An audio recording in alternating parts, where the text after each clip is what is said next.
സ്ഥാനാർത്ഥി പ്രഖ്യാപനം വരുമ്പോഴും കോൺഗ്രസിന്റെ മുൻപിൽ വെല്ലുവിളികൾ ഏറെയാണ്. കാരണം പത്മജ വേണുഗോപാൽ BJP പോയതിന്റെ ആഘാതത്തിൽ നിന്ന് കോൺഗ്രസ് നേതൃത്വം കരകയറിയിട്ടില്ല. ഈ സമീപകാലത്തൊന്നും എത്ര ന്യായീകരിച്ചാലും അവർക്ക് ആ വിഷയത്തിൽ നിന്ന് അത്ര എളുപ്പം കരകയറാൻ കഴിയുകയുമില്ല. ആകെ ആടി ഉലഞ്ഞു നിൽക്കുകയാണ് സംസ്ഥാനത്തെ കോൺഗ്രസ് നേതൃത്വം. നമ്മളിപ്പോൾ സ്ഥാനാർത്ഥി പട്ടികയിലേക്ക് നോക്കുകയാണെങ്കിൽ തൃശ്ശൂരിലേക്ക് കെ മുരളീധരൻ വരുന്നതൊക്കെ ഈ പത്മജ BJPയിലേക്ക് പോയതിന്റെ ആഘാതം ഏതെങ്കിലും വിധത്തിൽ തൃശ്ശൂരിൽ ഉണ്ടാവുകയാണെങ്കിൽ അതിനെ തടയുക എന്ന ലക്ഷ്യത്തോടെയൊക്കെയാണ്. പക്ഷേ അത് എത്ര കണ്ട് ഫലപ്രദമാകുമെന്ന് നമുക്ക് പറയാൻ കഴിയില്ല. ഏതായാലും ആ രീതിയിൽ പ്രതിസന്ധികൾ കോൺഗ്രസിന് മുന്നിൽ ഏറെയാണ്. തിരുവനന്തപുരത്ത് നിന്ന് നൃപൻ തയ്യാറാക്കിയ റിപ്പോർട്ടുകൾ.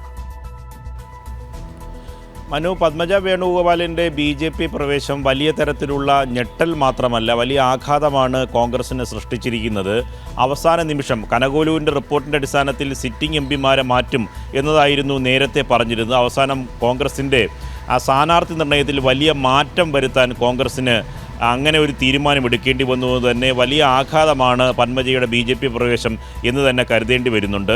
കാരണം വടകരയിൽ നിന്ന് മുരളീധരനെ മാറ്റിയതും ഒപ്പം തന്നെ സിറ്റിംഗ് MP ആയിട്ടുള്ള TN പ്രതാപനെ തൃശ്ശൂർ മണ്ഡലത്തിൽ നിന്ന് മാറ്റിയതും തന്നെ ഇതിലേറ്റവും വലിയ തെളിവാണ്. ഈ വടകരയിൽ നിന്ന് മുരളീധരനെ മാറ്റി തൃശ്ശൂരിലെത്തിക്കുമ്പോഴേക്കും വലിയ തരത്തിലുള്ള ചോദ്യങ്ങൾക്ക് ഇനി കോൺഗ്രസ് വരും ദിവസങ്ങളിൽ ഉത്തരം പറയേണ്ടി വരും. ഏറ്റവും പ്രധാനപ്പെട്ട കാര്യം വടകരയിൽ നിന്ന് എന്തിനെ മുരളീധരനെ മാറ്റി എന്ന ചോദ്യമാണ് വടകരയിൽ അവിടെ പുതുതായി മത്സരിക്കുന്ന സ്ഥാനാർത്ഥി അഭിമുഖീകരിക്കേണ്ടി വരിക. ഒപ്പം തന്നെ തൃശ്ശൂരിലെത്തുമ്പോഴേക്കും അവിടെ TN പ്രതാപനെ എന്തിനാണ് മാറ്റിയെന്ന ചോദ്യവും അവിടുത്തെ കോൺഗ്രസ് പ്രവർത്തകരുടെ ഭാഗത്തു നിന്ന് ഉണ്ടാകും, അണികളുടെ ഭാഗത്തു നിന്നുണ്ടാകും. കാരണം TN പ്രതാപൻ ആ മണ്ഡലത്തിൽ വലിയ സുപരിചിതനായ ആളാണ്, സിറ്റിംഗ് MP ആണ്. പ്രത്യേകിച്ച് അദ്ദേഹം ഈ മത്സ്യത്തൊഴിലാളി കോൺഗ്രസിൻ്റെ പ്രധാനപ്പെട്ട ദേശീയ നേതാവാണ്. ആ വിഭാഗവുമായി നല്ല അടുപ്പമുള്ളൊരു നേതാവ് എന്ന നിലയിൽ ആ തീരദേശ അടക്കം വരുന്ന മണ്ഡലമാണ് തൃശ്ശൂർ മണ്ഡലം. അവിടെ നിന്ന് ആ തരത്തിലുള്ള പ്രതിഷേധവും വരും ദിവസങ്ങളിൽ ഉയർന്നു വരുമെന്നാണ് സൂചന.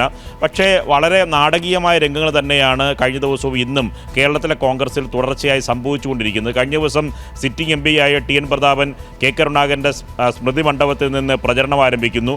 ഇന്ന് അതേ TN പ്രതാപൻ തന്നെ അദ്ദേഹത്തിൻ്റെ ചുവരെഴുത്തുകൾ മാറ്റി അവിടെ K മുരളീധരൻ്റെ ചുവരെഴുത്ത് അദ്ദേഹം തന്നെ എഴുതുന്നു. അങ്ങനെ വലിയ തരത്തിലുള്ള ആശയക്കുഴപ്പത്തിൻ്റെ നടുവിലായി കേരളത്തിലെ കോൺഗ്രസ് മാറി. ഒപ്പം തന്നെ അവർ നേരിടാൻ പോകുന്ന ഏറ്റവും പ്രധാനപ്പെട്ട കാര്യം BJPയിലേക്ക് കോൺഗ്രസിലെ കൂടുതൽ നേതാക്കൾ പോകുമോ എന്നതാണ്. കാരണം ഇന്ന് പത്മജ വേണുഗോപാലിൻ്റെ വാർത്താ സമ്മേളനത്തിൽ തന്നെ ഇനിയും ഒരു കൂട്ടം നേതാക്കൾ BJPയിലേക്ക് വരാനുണ്ട് എന്ന് സൂചന നൽകുന്നു. അതുകൊണ്ട് കോൺഗ്രസിൻ്റെ ഇക്കാര്യത്തിലുള്ള ആത്മാർത്ഥതയായിരിക്കും ഈ തെരഞ്ഞെടുപ്പ് ഏറ്റവും കൂടുതൽ ചോദ്യം ചിഹ്നമായി വരിക. മത്സരിക്കുന്ന 20 സ്ഥാനാർത്ഥികളും ഇത് അഭിമുഖീകരിക്കേണ്ടി വരും. കഴിഞ്ഞ ദിവസം തന്നെ ഇടതുമുന്നണിയുടെ പ്രചരണത്തിൻ്റെ ഏറ്റവും പ്രധാനപ്പെട്ട ആ പ്രചരണ ആയുധം അവർ ചോദിക്കുന്ന ചോദ്യവും മുദ്രാവാക്യവും ഈ തെരഞ്ഞെടുപ്പിൽ അത് തന്നെ ആവാനാണ് സാധ്യത.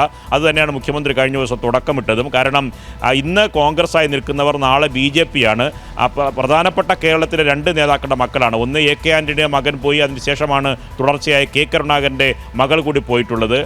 ഈ K കരുണാകരൻ്റെ മകൻ തന്നെ മണ്ഡലം മാറി മത്സരിക്കേണ്ട അവസ്ഥയിലേക്ക് കാര്യങ്ങൾ പോകുന്നു. അതുകൊണ്ട് വരും ദിവസങ്ങളിൽ ഈ പറഞ്ഞ സ്ഥാനാർത്ഥി നിർണയത്തിലെ അനിശ്ചിതത്വം കടന്ന് കോൺഗ്രസ് ഈ കൂടുതൽ തെരഞ്ഞെടുപ്പ് പ്രചരണത്തിലേക്ക് പോകുമ്പോഴേക്കും ഈ ചോദ്യങ്ങളായിരിക്കും ഉണ്ടായിരിക്കാൻ പോകുക. അതുകൊണ്ട് വലിയ ആഘാതമാണ് പത്മജ വേണുഗോപാലിൻ്റെ BJP പ്രവേശം കേരളത്തിലെ കോൺഗ്രസിൽ ഉണ്ടാക്കിയിരിക്കുന്നത്. മനു.